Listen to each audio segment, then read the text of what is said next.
Hello cupbearers, Mami Archer and Ellie Archer here. So dahil meron tayong invitation na mag-ani doon sa garden, pumunta tayo ngayon sa school. Tapos wala kasing mga bata, parang naka 1 week na tayong walang pasok, 'di ba? And ayan, nakikita ninyo ang kalat ng paligid kasi even though walang mga estudyante, yung mga puno patuloy na naglalaglag ng mga tuyo nilang dahon, at yung exit gate namin mas madami yung basura at inuuod na, so nakakaawa. Tapos ayan yung hardin ng mga bayani namin, sobrang dumi, which is hindi yan talaga nalilinis. Tapos pag maulan, grabe ang worst ng school talaga namin. Buti nga ngayon maaraw na at kahit papano tuyo yung mga dahon. Pero kapag maulan, talaga pong bumabaha dyan. Tapos talagang sobrang dami ng lamok. So January, February, March, kung paulan-ulan ng kaunti-unti, at least kahit papano naman malilinis ng maayos siguro yan because wala naman din ibang naglilinis. Tapos ito yung likod ng new building at hindi pa na lilinisan, hindi pa nadadamuhan. Tapos yan, pumunta na ako doon sa garden. Sabi ko kay Ellie, anak, videohan mo ako habang nangunguha ng mga bulaklak ng basil kasi matagal ko na talagang plan yan na manguha ng basil doon sa school because maganda po siyang gawing sabon at saka sa skincare na toner.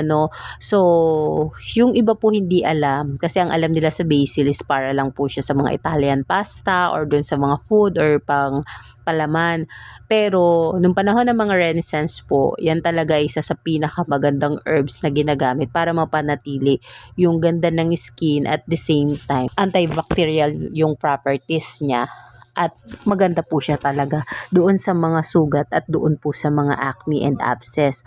Tapos yan, kumukuha lang ako ng mga bulaklak na talaga pong almost dried na yung yung mga petals, para mas potent po kasi kapag meron na halos na buto, kasi yun medyo may buto na din yung mga bulaklak na yun, at ang kailangan ko talaga dyan is buto at saka yung bulaklak. So kumuha din ako ng konting dahon, of course yung mga talbos, pero dahil hindi pa naman ako magluluto ng pasta or ilalagay sa palaman, nasarap kasi yan kasama ng olive oil pag nilagay mo sa sa toasted bread. So pagka gagawa naman ako ng mga pang food like yung panlagay ko sa pasta at saka sa olive oil, pwede naman ako manghingi dyan kasi mabait naman talaga sila at saka ang dami po talaga, so let's go back doon sa likod ng new building kung bakit hindi pa yun nadadamuhan. Natanong ko nga doon sa kasamahan namin doon sa school, tapos sinabi niyo yung dahilan, and then yung nakita ko yung dahilan, okay, para maayos na,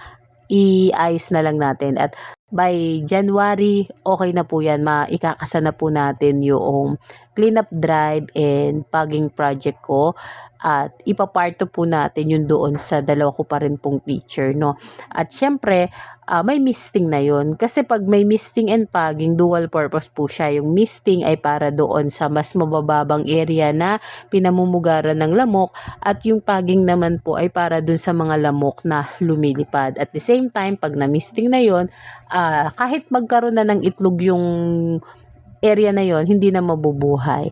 Okay? So, yun yung pinagpapasalamat natin sa Panginoon. At ayan po, nakikita ninyo na ako ay nagbubunot ng pechay. Kaya ang ulam po namin ay nilaga. 'Di ba? Tapos pinatry ko din si Ellie. Actually, madami pa. Yung mga pechay kasi, yung iba sinasabi kapag magulang na yung pechay, mapait. Ito po medyo magulang na tong nakuha ko, pero hindi naman po mapait, o talaga lang mahilig lang talaga ako sa gulay. So yun. Tapos ayan, ang dami, 'di ba? Meron pa silang bok choy ba yung tawag dun? Basta yung sa gilid may bok choy ata yung tawag dun. Hindi naman ako kumakain nun. O hindi pa ako nakakatikim kasi nga hindi ako kumakain. Ayan.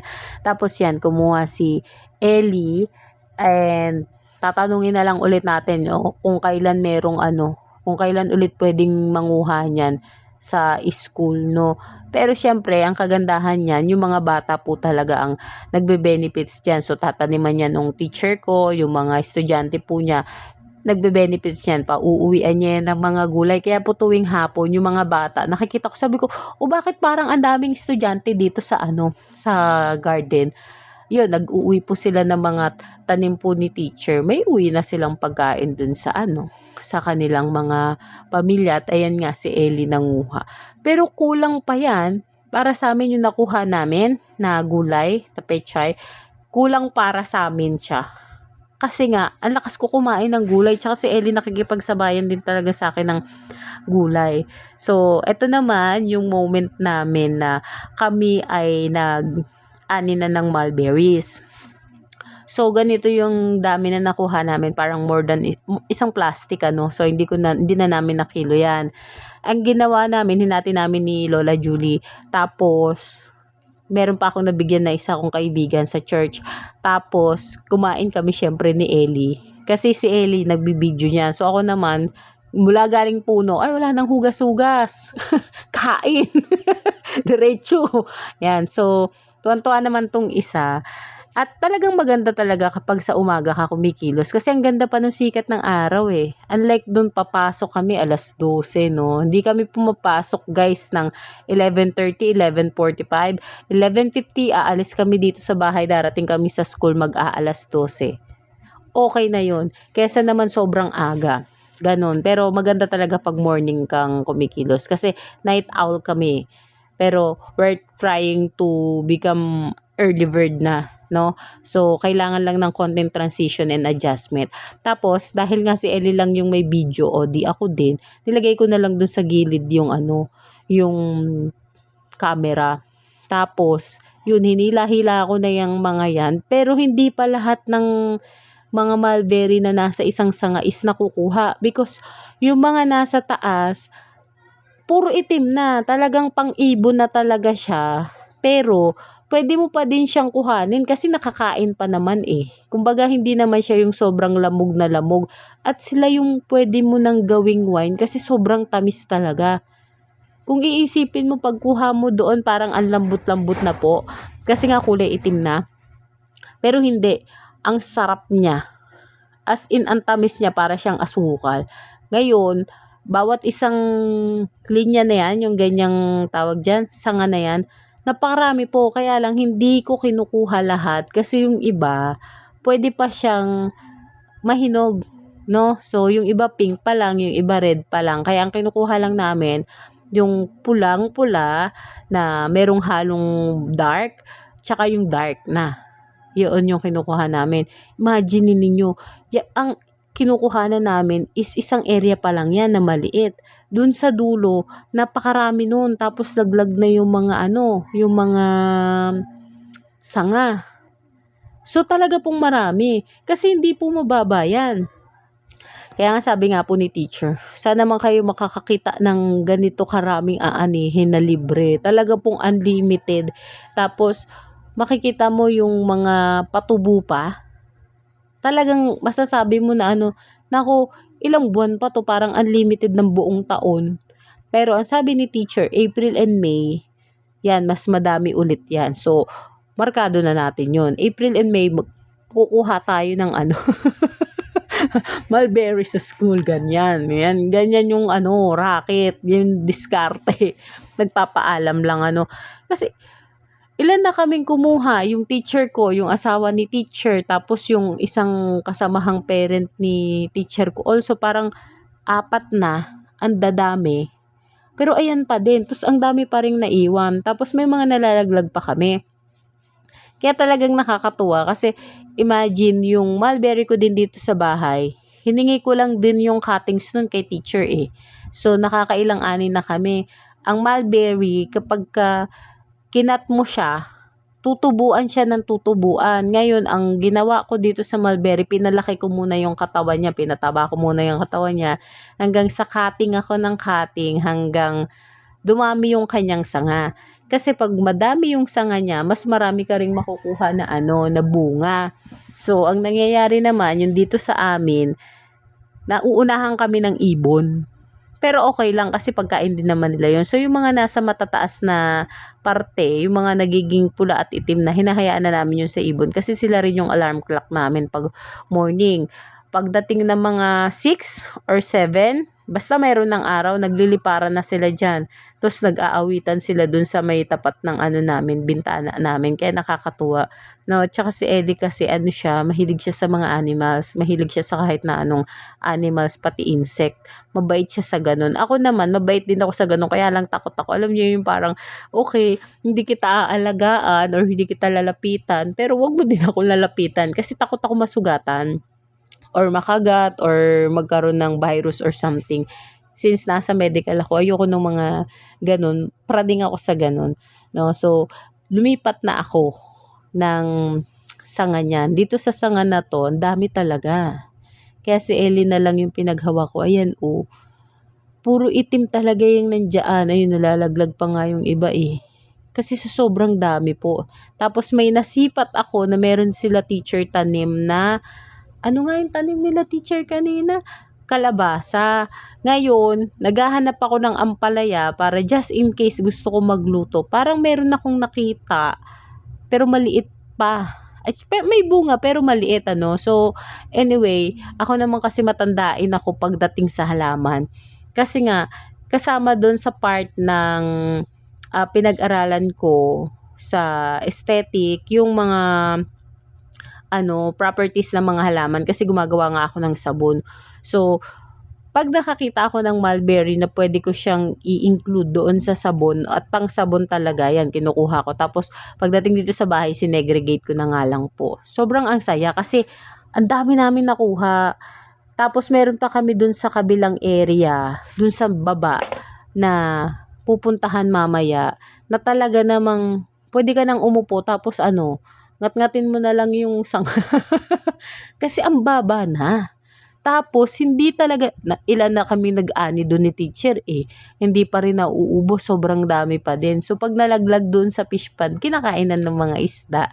Kaya nakakatuwa din. Si Ellie naman, nung nandun kami, talaga naman, tinignan na lang yung mga isda. Hindi naman din niya pwedeng kuhanin. Gawa ng parang hindi pa yata, madami. Madami na ba yung isda doon?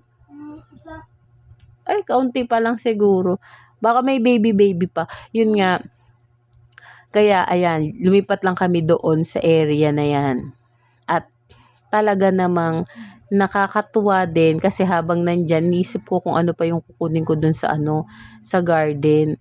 So, yun nga, nakakuha rin tayo ng young calamansi, no? Kasi, gagawin nga natin na anti-acne. So, yung anti-acne soap naman natin ngayon, punta tayo dun sa anti-acne soap natin, is Supreme naman yun. Lahat ng ingredients nun is anti-acne yung properties. Ay, nagdidilig na si teacher.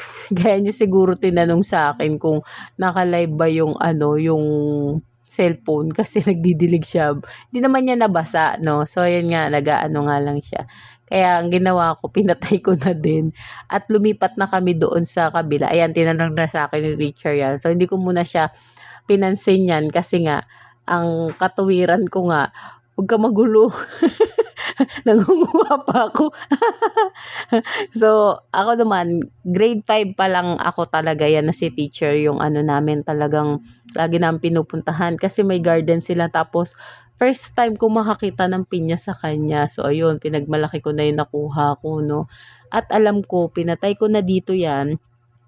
Tapos, yun, eto na yung pinuntahan natin. Nakita nyo, puro itim na. Eto na yung malapit doon sa fish pond. Nakita nyo ba yung mga dami na mulberries na yan? Yun, oh. Ang dami talaga niyan. Hindi nyo pa nakikita yung sa pinakataas nun. Ayun, nakita nyo na, ang itim, di ba? Ayan, para siyang canopy. Canopy ba ang tawag doon? Yung nakaganyan na mga puno. O, tignan nyo. Dami. As in talaga guys, ang dami talaga. So, kung gusto mo nang maasim ng konti, di yung pula ang kuhanin mo. Pero ako hindi ko kinukuha kasi yung pula. Kukuha lang ako nung pulang-pula na meron kulay black ng konti. Kasi yung matamis-tamis na yan. Yan, video, picture muna. Tapos, yung mga pink at saka doon sa mga katabi niyan, may mga may mga patubo pa na green pa lang ha. So, hindi ko kinukuha. As in yung makakain lang, tapos makikita nyo sa lapag, o diba ang dami. Nalaglag lang yun mga yun. O syempre, hindi namin palalagpasin na mag-picture ng aking Junakis. At yung parang may tubig na yun po yung sa fish pond, no? At Ayan, siyempre, medyo may mga kasama na rin kami niyan at ito naman yung doon sa Calamansi, yang Calamansi.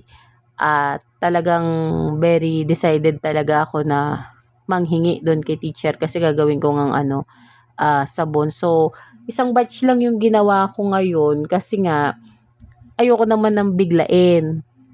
Okay lang 'yan para at least ma-try muna nila for ano 'yan, sample soap naman natin 'yan para sa kanila. At least makikita nila from their garden to their, banyo 'no, para dun sa kanilang mga skin at makikita din nila yung potency noong mga organic na halaman nila. Yun naman yung kagandahan doon sa ginagawa nating mga organic soap. Hindi siya yung tipo ng masyadong ma-chemical or ma-acid because I don't use acid and chemical when making soap because si Ellie is may G6PD tapos meron kaming hypersensitivity dun sa skin pagdating sa matataas yung chemical content and ano, acid content, no? So, that's why kaya talaga ako nag-aral gumawa ng sabon kasi kapag bumili kami sa labas na may matataas na acid, nagsusugat po talaga yung skin. Yung gawa ko, alam ko at proven ko din at siyempre ng mga patient ko for 5 years na talaga pong safe doon sa skin lalo na po pagdating doon sa mga sugat at mga acne kasi yun po yung maganda, pinapalitan natin ng natural yung mga nakasanayan natin na synthetic. At ayan po yung mga flower noong basil. At ito naman po yung aking mga nagawang sabon. At ito po yung mga dineliver natin doon kay teacher. At the same time, walang iba kundi itinawag ko na naman itong report para doon sa basura sa school because yes, kahit nasabihin nila na maarte ako, na OA ako, still yung kaartehan at ka-OA-yan ko pinakikinabangan ng marami doon sa aming eskwelahan, ano. So, wala na akong pakialam sa mga cheap na mga tao na kung ano-ano yung sinasabi against me. Kung hindi nila kayang gawin yung ginagawa ko, edi manahimik sila. Simple as that. Basta ako, nakapokus ako kung paano ko rin tutulungan yung aking anak at yung mga kaibigan ko sa school. So, yun lang. God bless everyone!